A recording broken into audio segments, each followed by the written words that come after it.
Can I start this video with a mediocre quote? Well, the quote is alright. Quoting is mediocre.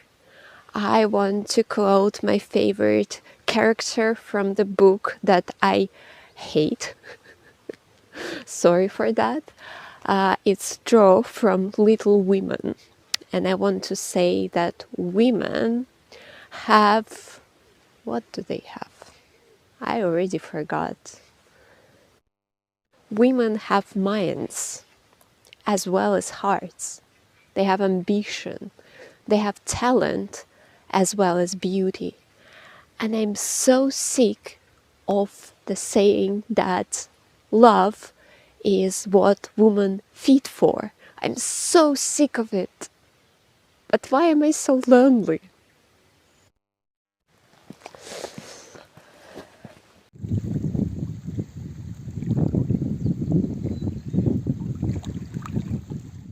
Moin moin, dear people, old, new, my friends, the friends of my friends, my relatives, and anyone who found this channel and who might have thought that this video or any other video on this channel might be interesting for them.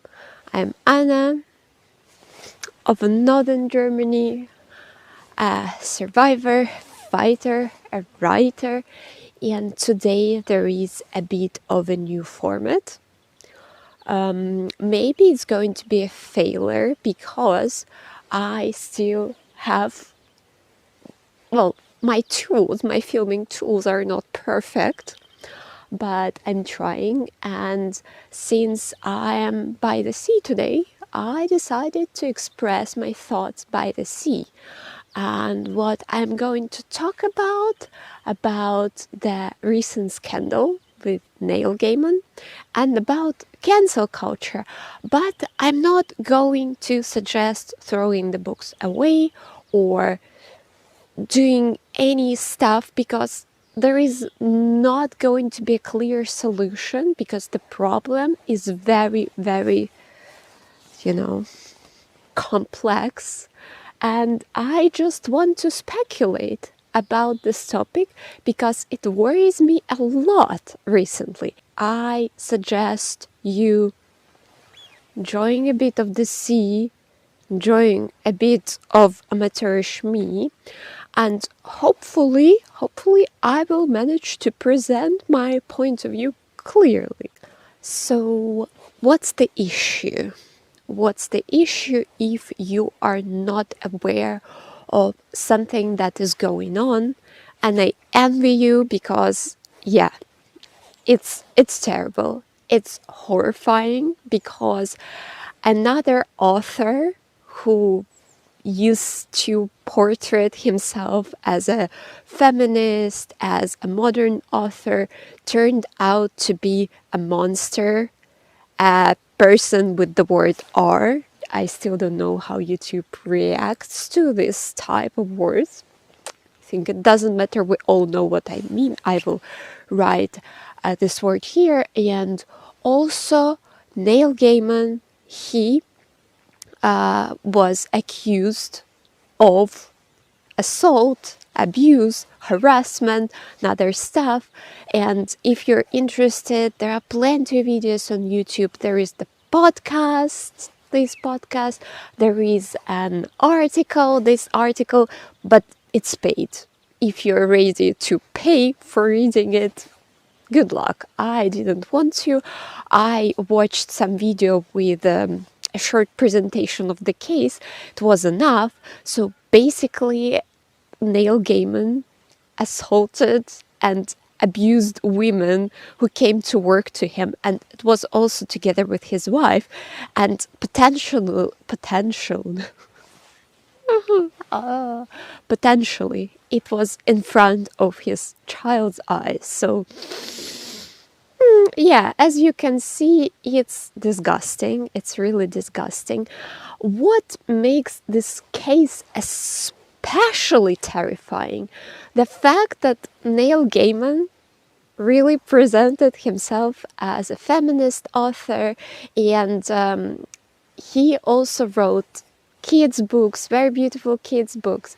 And his books generally, they're very, very well written. He is a very talented author. It has never happened before, but here we go again.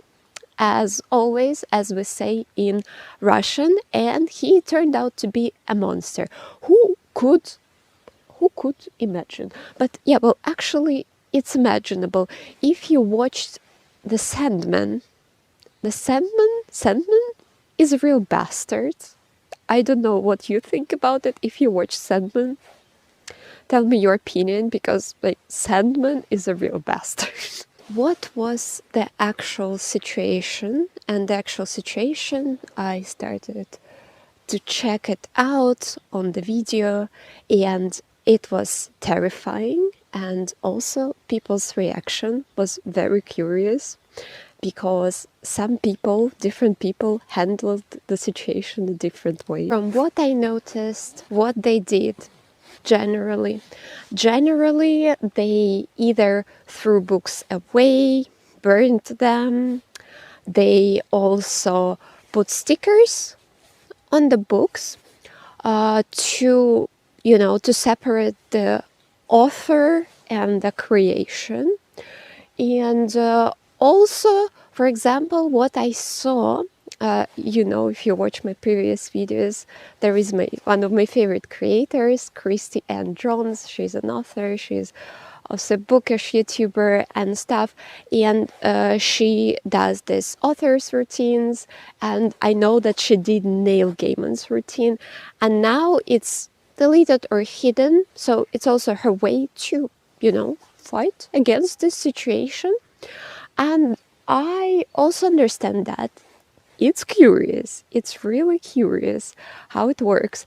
And for myself, I still haven't figured out the strategy, because I noticed in myself that it's very easy to separate the author from the creation when I don't really care about the author. And I want to give an example. I want you to understand what I mean. Sorry, it's very unusual to film for me, and it's pretty much empty, but there are dog walkers somewhere, and there is a fisherman there, and I don't want to bother anyone, but I also want birds. I also want to film in peace. He is one of the most famous bastards in the whole world, and he is considered to be a classical Russian author, and many people, even if they didn't read The War and Peace, for example, they have it on their shelves. For example, my friend has a copy of the book, or volumes of The War and Peace, and in German. And the thing is, he was a real bastard, and I can't stand Leo Tolstoy. I think it's a Russian trauma, because it was probably like 2 semesters at school. We studied Leo Tolstoy, The War and Peace, in details. We wrote several compositions about Leo Tolstoy, and this is incredible because, of course, nobody is going to cancel Leo Tolstoy, because he has been an author like quite some time ago. And we learned the monologue of Andrei Bolkonsky about the oak tree, in which he is lying under the oak tree philosophizing about life, by heart. I remember I was telling it to my teacher. My teacher said, no, it's not perfect, because she always expected some perfect presentation for me, because she thought that I was smarter than some other kids. And yeah, I remember I was like, okay, I'm just leaving this classroom. You can give me whatever mark you want. I'm just quitting.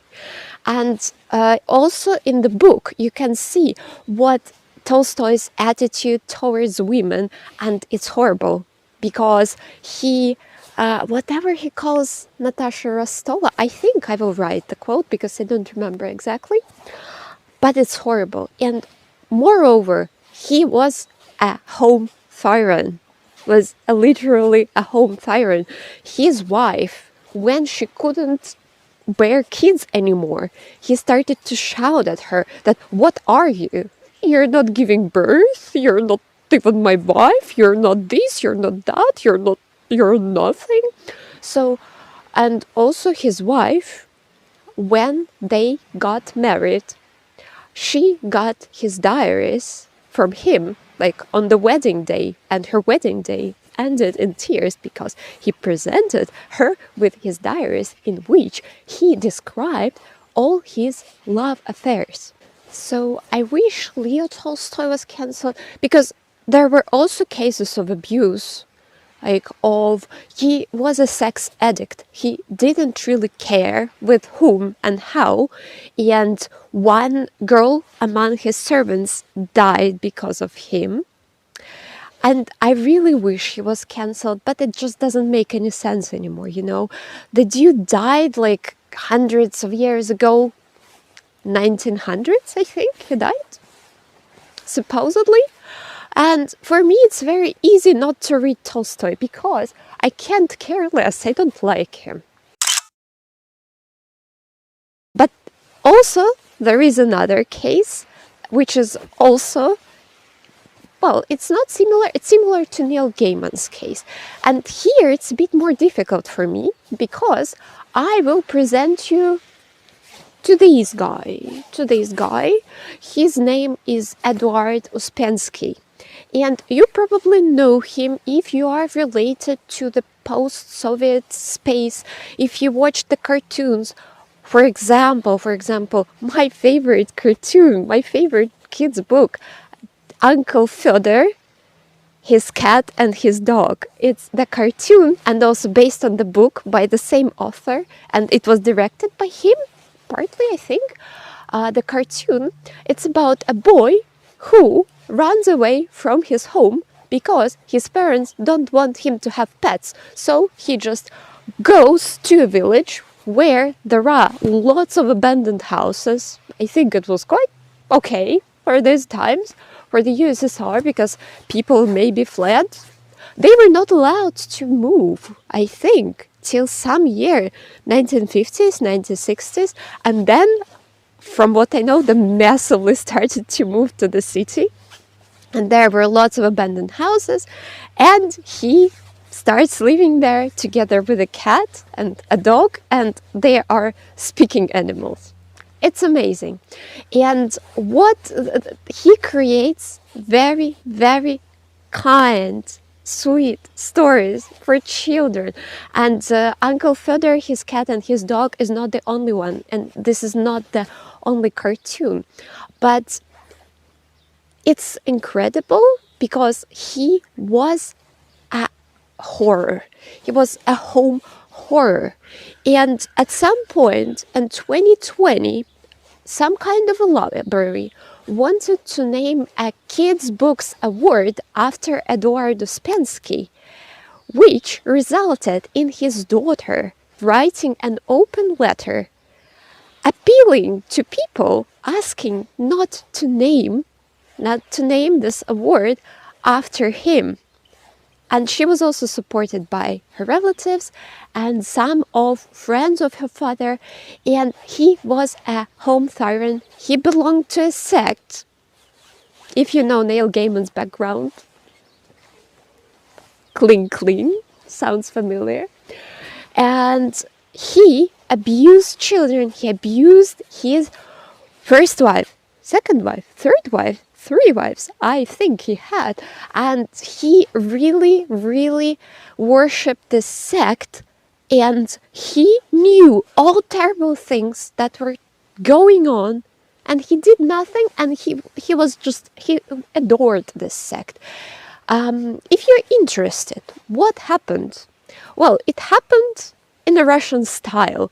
Some creators supported him and said, but by that point he had already died. They supported him and they said that his creation and his books already the proof that he was a good person and he doesn't need any defense. And the award still exists by now. It was named after Eduard Uspensky. Of course, there is no way that I can throw his books away, because there is a book that I own, a copy, which I got when I was ill, and my parents gave it to me in the hospital and they read it to me, and I just cannot throw the copy to the sea, like it doesn't help anyone.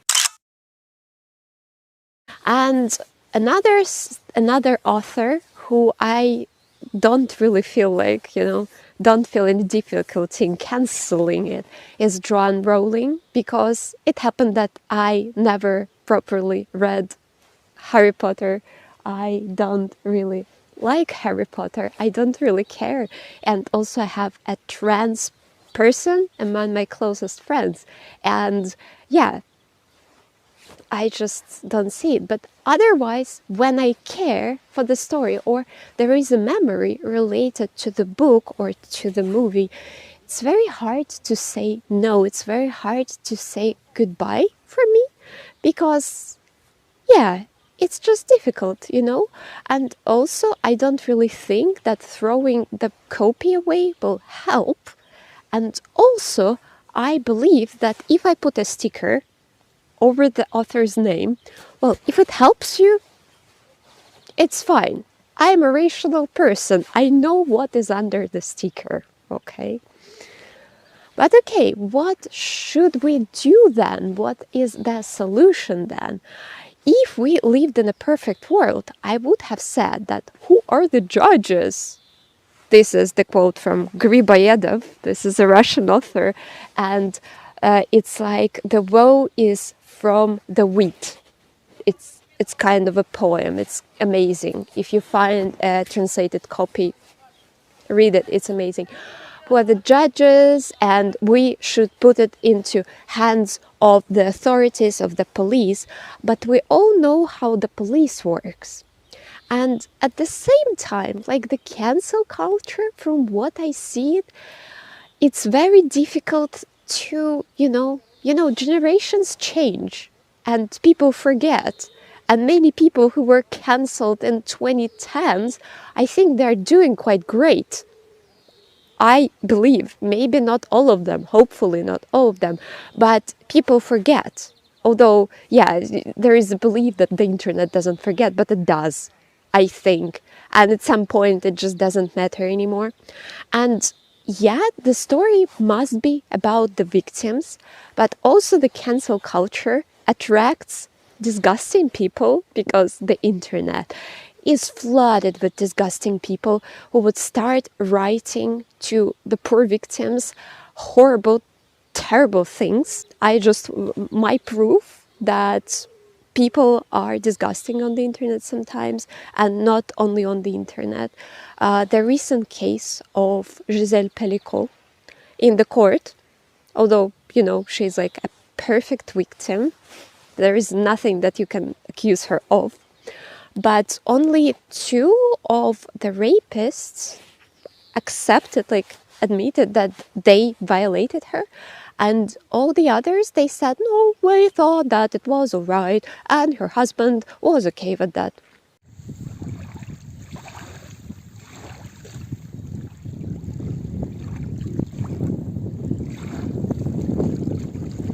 Okay, I had to take a recharging break and a brunch break, but it's Brittany Beach and I'm back. Yeah, what I was saying before I had to charge my phone, I was saying that cancel culture doesn't exactly work, because I also think it's a bit corrupted, because sometimes people don't really care who they cancel and what for. And I have an example of The Yellow Face, the book. And it's actually very funny for me, because, yeah, in the idea of the book, she stole the novel. But at the same time, when she was accused of stealing the novel without any evidence yet, and she was cancelled, I couldn't be like, Like, I felt rather sorry for the character of the book because literally when she got prosperous, the first two things she did was to get the health insurance and also to get an IKEA coach and coach. And I really cannot take it seriously. I cannot say Americans, but the USAers. Are you good there? Like, the insurance, it's something basic, you know. It's not something that you get when you're prosperous and rich. Just saying. If you criticize, you should suggest something, right? I feel like that, and I think I do have to suggest something. And if I'm not ready to throw the books away into the water, like, I'm, by the way, not a fan of Neil Gaiman. I have only one copy of his books. Trigger warning. I think you could have seen it in some of my shorts. I have read much more though, because a friend of mine, she really likes Neil Gaiman, especially his kids' stories. She has one of his kids' story about buying milk, something about milk in English and also in Hungarian, because she's Hungarian. And the book, the copy, I got as a gift, and also it was already purchased. If I throw it into the water, nothing will change, you know. At least I believe so. So what I suggest instead of these videos such as, yeah, I'm against Neil Gaiman, I will be hating Neil Gaiman, because these videos, what I see in the core, they want to shame Neil Gaiman and they want to provoke some human feelings in him, empathy.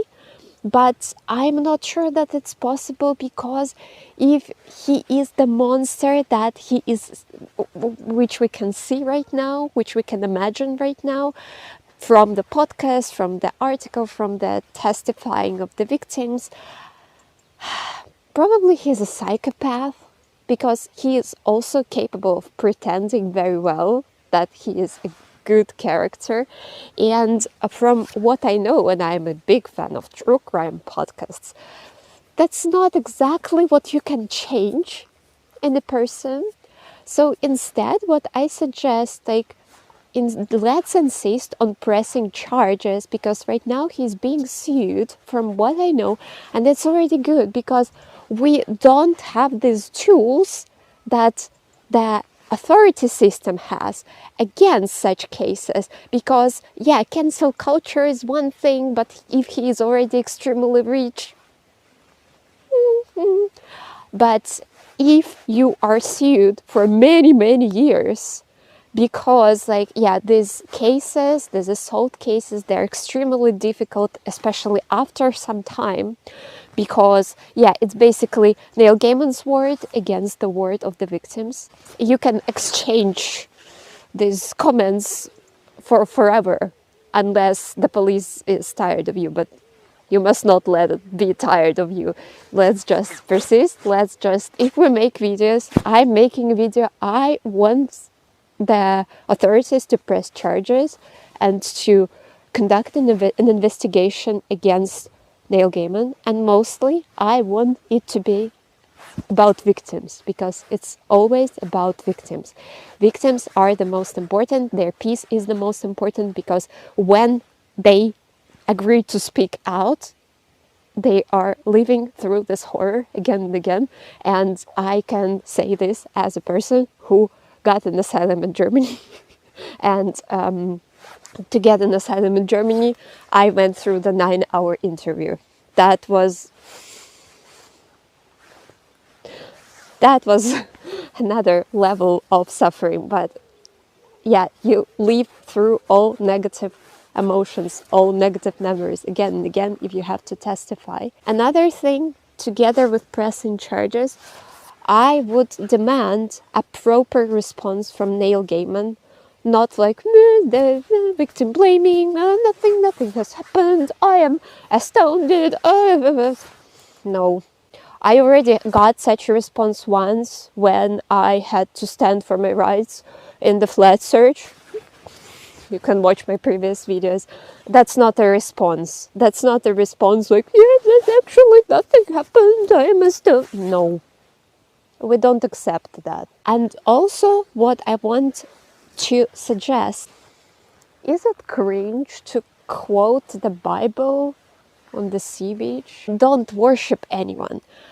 Let's not become a fan of someone, like a literal fan, an idol. Don't make an idol for yourself. What was exactly the quote? Whatever, it doesn't matter. Maybe it's definitely cringe to quote Bible being here. But yeah, I think it makes a deep sense, because from what I understand, many people, they really feel what they feel about Neil Gaiman, that he's like their father. Maybe their parents failed to be their parents, to give them comfort and safety. And they read Neil Gaiman and he was their fatherly figure. And this is very nice when you have this fatherly figure, someone bigger above you, like Alexei Navalny, for example, too, a leader. It's comfortable because you feel childish and you feel like the world is not as scary. But at the same time, when this figure shows like human characteristics and sometimes really, really yucky, unpleasant, terrifying, disgusting human characteristics, it's such a disappointment.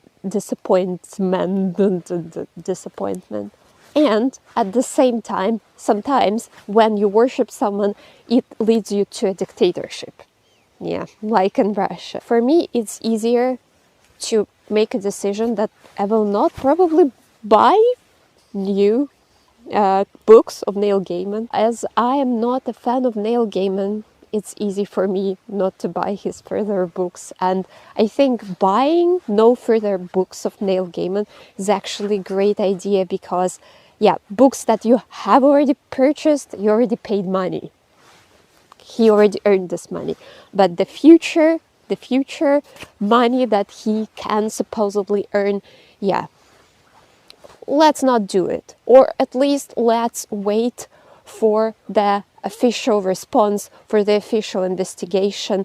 And yeah, let's stand together with the victims. And I think that's all what I had wanted to say. I think I'm leaving very soon. And if I have something to add, I will still add this, maybe at home, if I have something else to say.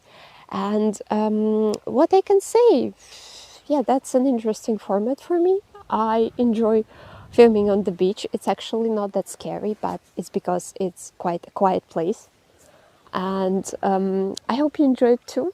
I think there were some dogs on the background, and there are some birds maybe, and there is, I think it's Neustadt on the background. I'm not sure, in the fog. But yeah, I think being by the sea is an excellent opportunity to reflect on the world. And yeah, if you agree with me, give me a like. If you don't agree, you can give me a dislike. It's also fine. Write your opinion in the comments, and it will help my channel to develop. And yeah, I will be wishing you love, and peace from Anna of Northern Germany on the sea beach. Let's not hate. Let's just let's ask for justice instead of hate without any. Yeah, I think justice is much better than just hate. That's what I wanted to say. Truce.